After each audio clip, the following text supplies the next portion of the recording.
Hello everyone, good morning, नमस्ते, Radhe Radhe. Ocean physics में आप सभी बच्चों का स्वागत है। तो बच्चों, अभी लेक्चर 1-2 कम्युनिकेशन सिस्टम की अपलोड हो चुकी है, पहले उसे देखें। ये लेक्चर नंबर 3 है और कम्युनिकेशन सिस्टम में जो भी बातें अभी तक हुआ था वो सभी बेसिक था। बेसिक में कुछ इम्पोर्टेंट फैक्ट आपको बता दूं दोबारा, जो आपके एग्ज़ाम के लिए इम्पोर्टेंट है। जैसे मॉड्यूलेशन, डीमॉड्यूलेशन, इन दोनों की डिफिनेशन आपके एग्ज़ाम में पूछे जाने की बहुत ज़्यादा संभावना है। एम्प्लीफिकेशन, ये भी बहुत इम्पोर्टेंट है। एम्प्लीफिकेशन को थोड़ा पढ़ लीजिएगा अच्छे से। उसके बाद थोड़ा ब्लॉक डायग्राम को 2 बार 3 बार रिवीजन करिएगा। मोडेम बहुत ज़रूरत है। मोडेम क्या होता है, मैंने बताया था, मॉड्यूलेशन और डीमॉड्यूलेशन के कॉम्बिनेशन से मोडेम बना था। तो मोडेम किसे कहते हैं? ऐसा युक्ति जिसमें मॉड्यूलेशन तथा डीमॉड्यूलेशन एक साथ होता है, उसे कहते हैं मोडेम। समझ गए दोस्त? मॉड्यूलेशन के बारे में हमने आपको बताया था कि मॉड्यूलेशन करता है अपना ट्रांसमीटर कमज़ोर सिग्नल को अलग से हाई सिग्नल उसमें जोड़ देती है। ये काम करता है अपना ट्रांसमीटर, यानी कि वीक सिग्नल में हाई सिग्नल को, वेरी हाई सिग्नल को कंबाइन करना, सुपरपोजिशन करना ही क्या है? अपना मॉड्यूलेशन। ठीक है दोस्त। एंड डीमॉड्यूलेशन में हमने बताया था कि it is the reverse process of modulation. ये मॉड्यूलेशन का क्या है? रिवर्स प्रोसेस है। Modulation is the phenomena of retrieval of information from the modulated wave at the कौन सी रिसीवर। तो ये तो मैंने कल आपको बता दिया था। एंड जिस युक्ति में मॉड्यूलेशन था डीमॉड्यूलेशन दोनों होता है एक साथ, उनको कह दिए थे अपना लोग मोडेम। एक प्रश्न आज है हमारे बीच कि मॉड्यूलेशन क्यों नेसेसरी है? मॉड्यूलेशन क्यों नेसेसरी है, इस पे बात करेंगे। कल हमने बताया था आपको मॉड्यूलेशन क्यों नेसेसरी है, पर आज मैं दोबारा आपको बता रहा हूँ। जैसा कि आप सभी बच्चे यहाँ देख रहे होंगे, मॉड्यूलेशन तथा इनकी आवश्यकता। साउंड वेव्स की फ्रीक्वेंसी 20 हर्ट्ज से लेकर 20 किलो हर्ट्ज के रेंज में होती है, जो सभी बच्चे अप्रोक्सीमेटली जानते ही होंगे। 9th में भी बहुत सारे बच्चे पढ़ लिए होते हैं कि श्रव्य तरंग की जो आवृत्ति होती है वो 20 हर्ट्ज से लेकर 20 किलो हर्ट्ज के बीच होता है, जिसे मनुष्य सुन सकता है। ठीक है। और 20 हर्ट्ज से जो कम होता है उसे अवश्रव्य तरंग, और 20 किलो हर्ट्ज से जो ज़्यादा होता है उसे प्राश्रव्य तरंग कहते हैं, जिसे मनुष्य जो है नहीं सुन सकता, के प्रास में होती है। हम इस रेंज, फ्रीक्वेंसी की रेंज के श्रव्य तरंग को बहुत अधिक दूर तक सीधे ट्रांसमिट नहीं कर सकते। अब क्यों नहीं कर सकते? क्योंकि इनकी जो फ्रीक्वेंसी है बहुत कम है। ये तो सुनने वाली फ्रीक्वेंसी की बात मैंने किया। हम लोग जो बोलते हैं ना, उनकी आवृत्ति होती है 300 हर्ट्ज से लेकर के 3100 हर्ट्ज के बीच। कितना? 3100 हर्ट्ज के बीच। ये भी आपको याद रखना, ऑब्जेक्टिव में पूछ लिए जाएंगे आपसे कि मनुष्य जो बोलता है ना, उस आवाज़ की फ्रीक्वेंसी बताइए। तो मनुष्य की आवाज़ की फ्रीक्वेंसी 300 हर्ट्ज से लेकर 3100 हर्ट्ज के बीच में होता है। यहीं पर एक फैक्ट आपको बता रहा हूँ, ध्यान से सुनना। बैंड विड्थ क्या है? बैंड विड्थ क्या है? Bandwidth, the range of frequencies over which the communication system works is called bandwidth. ध्यान देना बच्चों, क्या होता है बैंडविड्थ? देखो, अगर किसी भी साउंड की फ्रीक्वेंसी गिवन हो और वो साउंड की, जैसे हम लोग बोल रहे हैं ना, तो उनकी फ्रीक्वेंसी 300 से लेकर कहाँ तक है? 3100 हर्ट्ज के बीच। तो बैंडविड्थ यहाँ कैसे निकलेंगे, इनकी मोटाई कैसे निकलेंगे, चौड़ाई, बैंडविड्थ। तो देखो, 3100 में से 300 को घटा दो तो निकल जाएंगे तुम्हें कितना? 2800 हर्ट्ज। ये है बैंडविड्थ। समझ गए, WANDWIDTH, ये हुआ बैंडविड्थ। समझ गए आप। थोड़ा इंग्लिश मीडियम के बच्चे भी ध्यान देंगे। क्या है आपका, यहाँ पे मैं बता दूँ आपको कि modulation and it's necessary. Suppose we want to transmit and electrical signal in the audio frequency range 20 hertz to 20 kilohertz over a long distance, we can not do it because of the given reason. अब ध्यान दें, कुछ reason इनके हैं, इनके मुख्य 3 reason हैं। पहला रीजन ये है कि अगर किसी साउंड कोई भी, जैसे हम बोल रहे हैं, उनकी फ्रीक्वेंसी 300 से 31 हर्ट्ज है, या कोई ऑडियो वेव्स है जो 20 हर्ट्ज से 20 किलो हर्ट्ज के बीच है, तो ये सब जो भी वेव्स हैं ना, इनकी फ्रीक्वेंसी बहुत कम होने के कारण इसे बहुत दूर तक ट्रांसमिट नहीं किया जा सकता। अगर आप चाहते हो कि हम इसे ट्रांसमिट करें बिना मॉड्यूलेशन किए, तो आपको एंटीना के आकार बहुत बड़े लगाने होंगे। समझ गए ना, आपको बहुत बड़े लगाने होंगे। जैसे कि ध्यान दीजिएगा आप, for transmitter mission and reception each antenna should have a size comparable to the wavelength of the signal, ठीक है, and so that time variation of the signal is properly sensed by the antenna for an audio wave signal of frequency 15 kilohertz the wavelength। अगर किसी electromagnetic wave को transmit करने के लिए प्रयुक्त antenna की न्यूनतम ऊंचाई λ/4 के बराबर होनी चाहिए, ये आपको याद रखना है। अब वो ये λ/4 कब रखे जाते हैं एंटीना की ऊंचाई, जब कहीं पर एक ही एंटीना लगी हो और उससे आपको भेजना हो कोई वेव को एक जगह से दूसरी जगह, तो आपको वहाँ पर एंटीना की ऊंचाई क्या होनी चाहिए। अगर किसी भी फ्रीक्वेंसी के वेव को एक जगह से दूसरी जगह आपको सिर्फ एक एंटीना की हेल्प से भेजना हो, तो उस एंटीना की ऊंचाई कितनी होनी चाहिए, तो उस ध्वनि की वेवलेंथ में आप कितना से भाग दे दो, 4 से डिवाइड कर दो। ये आपको याद रखना है। समझ गए ना। अगर 2 एंटीना लगाओगे तो आपको ध्वनि की वेवलेंथ में 2 से डिवाइड करना है। ये 2 बात आप याद रखेंगे, ठीक है। चलिए आगे हम क्या बता रहे हैं, ध्यान दीजिएगा। आगे हम ये बताने वाले आपको हैं कि अगर लो फ्रीक्वेंसी के किसी सिग्नल का हम मॉड्यूलेशन ना करें और उसको एंटीना से भेजना चाहे, तो एंटीना की ऊंचाई क्या होनी चाहिए और ये मॉड्यूलेशन क्यों ज़रूरत है, आपको समझ में आ जाएंगे। ऑडियो वेव्स की फ्रीक्वेंसी 20 हर्ट्ज से 20 किलो हर्ट्ज होती है, 100% होती है। यदि हमें 15 किलो हर्ट्ज आवृत्ति की एक इलेक्ट्रोमैग्नेटिक वेव को ट्रांसमिट करना है, तो आवश्यक जो ट्रांसमिटेड एंटीना की न्यूनतम ऊंचाई है वो 5 किलोमीटर होना चाहिए, ऐसा कहा जा रहा है। समझ गए आप। तो 5 किलोमीटर की ऊंचाई की एंटीना क्या आप धरती पे कहीं लगा सकते हो? संभव है? कभी संभव ही नहीं है, इम्पॉसिबल है। आप कहेंगे ये कैसे हुआ, ये बना के दिखा दिया जाए। तो अब ध्यान दीजिए, क्या आपको पहले डुअल नेचर में ये पता है कि C बराबर चाल बराबर दूरी यानी वेवलेंथ बाई टाइम होता है, एंड C बराबर इसी को लिख सकते हो आप लैम्डा इनटू फ्रीक्वेंसी टाइम के इन्वर्स को कहते हैं। तो यहाँ पर 1/टाइम है, यहाँ पर 1/λ मल्टीपल 1/टाइम, तो यहाँ पे लैम्डा इंटू फ्रीक्वेंसी लिख दिया मैंने।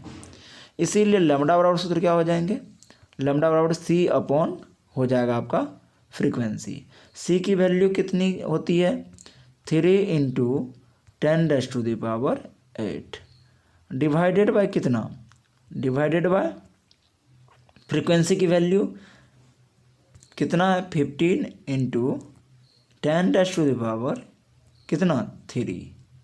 अब ये 3 कैंसिल होंगे तो यहाँ माइनस कर दीजिए 3 को, तो और 3 से इसको काट दीजिए तो अपना हो जाएगा 5। कितना हो जाएगा 5। तो फाइनली आंसर आ जा रहा है कितना 20,000। कितना आ जा रहा है 20,000 मीटर। कितना मीटर 20,000 मीटर। तो लैम्डा की वैल्यू 20,000 मीटर आ गया। अब एंटीना की लेंथ क्या होनी चाहिए, तो मैंने अभी आपको बताया था एंटीना की लेंथ होनी चाहिए, जो आपको वेवलेंथ निकला उसमें 4 से भाग देना है। कितना से भाग देना है 4 से भाग देना है। तो अभी एंटीना की वेवलेंथ, उस वेवलेंथ अपना कितना निकला उस फ्रीक्वेंसी का 15 किलो हर्ज वाला का, 15 किलो हर्ज वाला का निकला 20,000। कितना निकला था 20,000 मीटर। तो अपना क्या करना है ना, हमें तो यहाँ पे चाहिए कौन चीज़, हमें यहाँ पे चाहिए एंटीना की ऊंचाई। तो एंटीना की ऊंचाई बराबर सूत्र अभी बताया था आपको, lambda upon 4, lambda upon 4 length of the antenna, minimum length of antenna कितनी होनी चाहिए, तो इसमें 4 से डिवाइड कर दीजिए। तो 4 से डिवाइड करिएगा तो आपको आएगा 5,000 मीटर, जिसको आप कह सकते हो 5 किलोमीटर का हमको एंटीना लगाना पड़ेगा। ये तो इम्पॉसिबल है, इसीलिए हम किसी लो फ्रीक्वेंसी के सिग्नल में अलग से हाई फ्रीक्वेंसी के सिग्नल को क्या करते हैं मिलाते हैं, और ये घटना कहलाती है मॉड्यूलेशन। तो आप समझ गए होंगे कि अगर किसी कमज़ोर फ्रीक्वेंसी की सिग्नल को एक जगह से दूसरी जगह भेजना होगा चाहते हैं तो हमें बहुत ऊंचाई का एंटीना लगाना पड़ेगा, जो हमसे संभव नहीं है। इसीलिए हम उसका ट्रांसमीटर की हेल्प से क्या करेंगे मॉड्यूलेशन करेंगे, और ये करने से एंटीना की जो ऊंचाई है वो जितना ऊंचाई का हमको लगाना पड़ता था वो हम उससे बहुत छोटे छोटे एंटीना से ही काम चला लेंगे। जब हम मॉड्यूलेशन कर देंगे किसी भी लो फ्रीक्वेंसी के सिग्नल का, तो हमें छोटे छोटे एंटीना से आसानी से वो मैसेज बहुत दूर तक ट्रांसफ़र हो जाएगा। समझ गए ना बात को। चलिए हम आपको एक और एग्जांपल करा के देख लेते हैं। देखिए, अगर मान लीजिए कि हम वहीं पे मॉड्यूलेशन कर देते हैं वो सिग्नल का, किस सिग्नल का 15 किलो हर्ट्ज वाले फ्रीक्वेंसी के सिग्नल, लो फ्रीक्वेंसी के सिग्नल का, और करके उसको ले आते हैं कितना मॉड्यूलेशन करके 1 मेगा हर्ट्ज। तो आप देखिए height of antenna equal to lambda upon 4 होता है, lambda upon 4 and C upon frequency तो फार्मूला ही पढ़े थे, तो यहाँ 4, तो ये कितना आया 75 मीटर। तो आपने क्या देखा, जब हमने मॉड्यूलेट कर दिया सिग्नल को तो हमें 75 मीटर के ही एंटीना से उस मैसेज को एक जगह से दूसरी जगह हम ट्रांसमिट कर पाते हैं। क्लियर हो गया। तो इसीलिए हम लोगों को मॉड्यूलेशन ज़रूरत था। चलिए अब हम बात करते हैं इस लंबाई के एंटीना का निर्माण आसानी से नहीं किया जाता। वही बहुत बड़े बड़े एंटीना की अतः निम्न फ्रीक्वेंसी के सिग्नल्स को ट्रांसमिट से पूर्व हम हाई फ्रीक्वेंसी के सिग्नल के में रूपांतरित करने की आवश्यकता होती है, जो करता कौन है ट्रांसमीटर करती है, मॉड्यूलेशन करता है। ये चीज़ आप समझ गए होंगे। थोड़ा इंग्लिश मीडियम के बच्चे ध्यान दीजिए, हमने आपको वहाँ तक बता दिया था। द लेंथ ऑफ एंटीना इतना निकला to set of the antenna of vertically height 5,000 meter is perpendicularly impossible, है ना।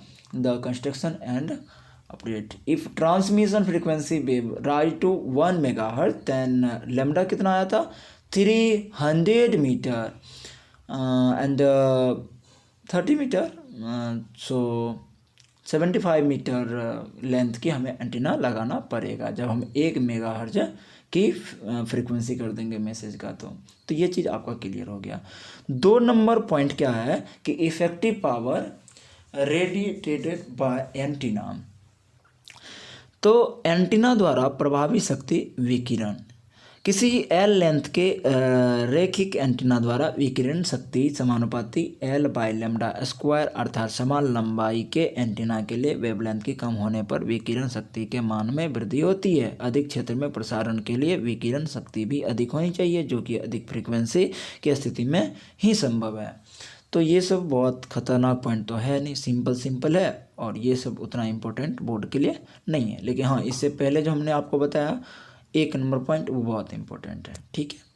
ओके, थियोरेटिकली इसे इंग्लिश में आप कैसे लिखेंगे? Theoretically studies show that power P ना radiated from a linear antenna of length L is proportional to L upon lambda square, P समानुपाती L by lambda का square.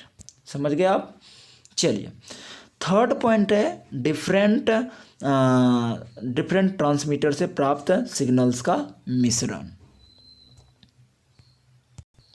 Mixing of the signals from different transmitter, mixing up of signals from different transmitter. When many transmitters are transmitted baseband information signals stimulated simultaneously then get mixed up and there is no way to distinguish between them.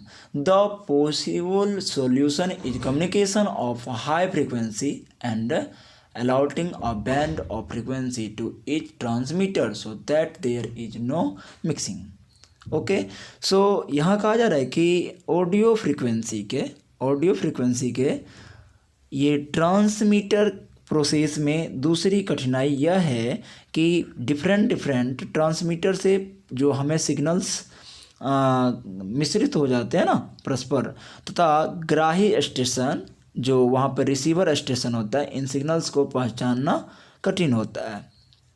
Signals को पहचानने के लिए आवृत्ति spectrum के लिए एक विशेष भाग को एक विशेष संकेत प्रदान किया जाता है, जिससे ग्राही स्टेशन पर केवल इच्छित संकेत का ही चयन हो सके तथा शेष संकेत अस्वीकृत हो जाए। इसके लिए उच्च आवृत्ति पर संकेतों का ट्रांसमिशन करना आवश्यक है। तो ये चीज़ें आप क्लियर हो गए। तो फर्स्ट वाले पॉइंट पर आप ज़्यादा ध्यान दीजिएगा। ये दो पॉइंट जो अभी मैंने बताया इस पर ज़्यादा ध्यान देने की आवश्यकता नहीं है, ओके। लेकिन फर्स्ट वाला पॉइंट आपको याद रखना है। तो अब हमारा नेक्स्ट पॉइंट है कि there are 3 types of modulation. Modulation को हम डिवाइड कर रहे हैं। किसी तरंग का मॉड्यूलेशन 3 प्रकार से किया जा सकता है। पहला आपको दिख रहा होगा कि आयाम मॉड्यूलेशन, एम्पलीट्यूड मॉड्यूलेशन, दूसरा है फ्रीक्वेंसी मॉड्यूलेशन और तीसरा है कला मॉड्यूलेशन अर्थात फेज मॉड्यूलेशन। इसमें सबसे इम्पोर्टेंट है आपका एम्पलीट्यूड मॉड्यूलेशन और यहाँ से न्यूमेरिकल भी पूछे जाते हैं। थोड़ा ध्यान दीजिएगा। फ्रीक्वेंसी मॉड्यूलेशन, कला मॉड्यूलेशन की डिफिनेशन पूछी जाती है। सिंपल क्वेश्चन है। अगर आपसे कोई पूछे मॉड्यूलेशन कितने प्रकार के होते हैं तो कहिएगा मुख्यतः 3 प्रकार के होते हैं, एक एम्पलीट्यूड, एक फ्रीक्वेंसी, एक फेज। इन्हें शॉर्टकट कोई कहता है AM, इसको कहते हैं FM एंड ये जो आपको दिख रहा है इसे कहते हैं PM। तो आप यहाँ से समझ गए कि मॉड्यूलेशन 3 है, एक है AM, एक है FM, एक है PM। AM मतलब एम्पलीट्यूड मॉड्यूलेशन, FM मतलब फ्रीक्वेंसी मॉड्यूलेशन, PM मतलब फेज मॉड्यूलेशन। अब ध्यान से सुनिएगा। सबसे पहले हम एम्पलीट्यूड मॉड्यूलेशन की बात करेंगे। किस मॉड्यूलेशन की? एम्पलीट्यूड मॉड्यूलेशन की। If the amplitude of the carrier's waves is varies in accordance with the amplitude of the audio frequency modulating signal, then it is called amplitude modulation. The frequency and phase of amplitude modulated wave remains the same as that of the carrier waves. बच्चों यहाँ ध्यान दीजिएगा, मैं क्या बता रहा हूँ। सबसे पहले हम लोग जो कुछ भी बोलते हैं ना वो होता है मैसेज सिग्नल। कौन सा सिग्नल? Message signal. सबसे पहले मैसेज सिग्नल मैं बना के दिखा दूं। ये जो आपको दिख रहा है ये है मैसेज सिग्नल, ये है मैसेज सिग्नल। ये जो है, ये जो मैं रेड से दिखा रहा हूँ ये है मैसेज सिग्नल। समझ गए? मैसेज सिग्नल को सूचित करते हैं M से मैसेज और टाइम वर्सेस टाइम के साथ ये क्या कर रहा है? वेरी कर रहा है। तो ये है मैसेज सिग्नल।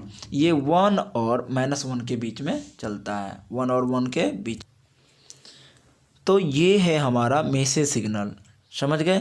और इस मैसेज सिग्नल में हम हाई फ्रिक्वेंसी के सिग्नल जिसको हम कैरियर वेव सिग्नल भी बोलते हैं। आप देख रहे होंगे यहाँ सी से रिप्रेजेंट किया हूँ, तो ये कैरियर वेव सिग्नल है जो टाइम के साथ वेरी कर रहा है और हाई फ्रीक्वेंसी के होते हैं, इनको कैरियर वेव सिग्नल भी बोलते हैं, है ना। तो इस कैरियर वेव सिग्नल को इसमें क्या करेंगे, जोड़ेंगे, इन दोनों को आपस में क्या करेंगे, इन दोनों को आपस में जोड़ेंगे। ये जोड़ने का काम कौन करेगा, ट्रांसमीटर। कौन करेगा, ट्रांसमीटर। समझ गए सभी। चलिए अब जब इन दोनों को आप कंबाइन करिएगा तो ध्यान दीजिएगा, मैं आपको कुछ समीकरण बता रहा हूँ। जैसे कि ये मैसेज जो सिग्नल दिख रहा है आपको, ये मैसेज सिग्नल बराबर सूत्र होता है साइनोसॉइडल फंक्शन, आपको पढ़ाए थे एसी में। एम मैसेज सिग्नल का इक्वेशन याद रखना सभी बच्चे, होता है A amplitude of message signal sine angular frequency of message signal into time. ये है आपको मैसेज सिग्नल का साइनोसॉइडल फंक्शन। मैसेज सिग्नल कहिए या मॉड्यूलेटिंग सिग्नल भी कह सकते हो। मैसेज सिग्नल को क्या कह सकते हो, मॉड्यूलेटिंग सिग्नल। क्लियर हो गया। हम कोई भी बात जो बोलते हैं उनकी फ्रीक्वेंसी बहुत कम होता है, उसे कहते हैं मैसेज सिग्नल या मॉड्यूलेटिंग सिग्नल। और ये चलते हैं किस में, ये चलते हैं एनालॉग सिग्नल के फॉर्म में। समझ गए। इनकी आपको समीकरण याद रखना है। क्या याद रखना है, समीकरण। नेक्स्ट आपका है, इसी में जो हाई फ्रीक्वेंसी के सिग्नल को जोड़ते हैं उसे कहते हैं कैरियर वेव सिग्नल। क्या कहते हैं, कैरियर वेव सिग्नल। अब कैरियर वेव सिग्नल की समीकरण मैं लिख के दिखा रहा हूँ। कैरियर वेव सिग्नल की समीकरण, साइनोसॉइडल ये भी है, तो देखिए ध्यान दीजिएगा। Amplitude of carrier wave sine omega, यानी frequency of carrier wave into time. ये हो गया आपको किसका, ये है साइनोसॉइडल फंक्शन कैरियर वेव्स का। किसका है, कैरियर वेव्स का। ये दोनों समीकरण आपको याद रहना चाहिए। मैं फिर से बोल दूं, ये दोनों समीकरण आपको याद रहना चाहिए। जब ये समीकरण आपको याद रहेगा तो नेक्स्ट डे जो मैं सिद्ध करूंगा एम्पलीट्यूड ऑफ मॉड्यूलेशन की एक्सप्रेशन, ये दोनों को कंबाइन हम करके आपको कल बताने वाला हूँ। ये जब कंबाइन करेंगे तो ये बनेगा क्या, ध्यान दीजिएगा, ये बनेगा इस फॉर्म में, ये बनेगा इस फॉर्म में। समझ गए ना। तो जब हम लो सिग्नल यानी कि मैसेज सिग्नल में कैरियर वेव सिग्नल को कंबाइन करेंगे तो ये कुछ ऐसा आएगा वेव डिजाइनिंग। समझ गए ना, क्लियर है क्या। तो आपको यहाँ पे दिखाया मैंने एम्पलीट्यूड मॉड्यूलेशन को। यहाँ पे आप देख रहे होंगे कि एम्पलीट्यूड मॉड्यूलेशन कुछ ऐसा है ना। ये है एम्पलीट्यूड मॉड्यूलेशन। जब यही इसमें कैरियर वेव्स विथ हमारा मैसेज सिग्नल है, दोनों चीज़ है, तो ये जाता है रिसीवर में। तो रिसीवर क्या करता है ना, ये इसे यहाँ से इरेज करता है, इसे इरेज करता है और हमें वो सिग्नल आगे बढ़ा के साउंड के रूप में सुनाता है। ठीक है। तो ये है एम्पलीट्यूड मॉड्यूलेशन। नीचे आपको ये जो दिख रहा है ये है फ्रीक्वेंसी मॉड्यूलेशन और ये है आपका, ये आपका है फेज मॉड्यूलेशन। समझ गए आप। अब यहाँ से ध्यान से देखिए, क्या हमने, ये मैसेज सिग्नल था हमारा और ये हमारा कौन सा सिग्नल था, ये था हमारा कैरियर वेव सिग्नल। इन दोनों को आपस में जोड़ दिए तो यहाँ है यहाँ +1 -1 था ना, यहाँ भी था +1 -1, इसलिए इस दोनों को जोड़िए तो +1 +1 +2 और -1 -1 -2। समझ गए ना। वाहक संकेत लिखा है, इसका मतलब ये हुआ कैरियर वेव्स। क्लियर है क्या। तो ये चीज़ें आपको याद रखना है। नेक्स्ट डे हम आपको ये एम्पलीट्यूड मॉड्यूलेशन का जो व्यंजक होता है वो सिद्ध करके दिखाएंगे। उसमें आपको एम्पलीट्यूड मॉड्यूलेशन इंडेक्स जिसे रिप्रेजेंट करते हैं म्यू से, वो भी निकाल के सिद्ध कर देंगे कि कितना होता है। तो इट्स ओके। आप यहाँ तक लेक्चर को देखिए और दोबारा रिवीजन करिए। चलिए, ओके।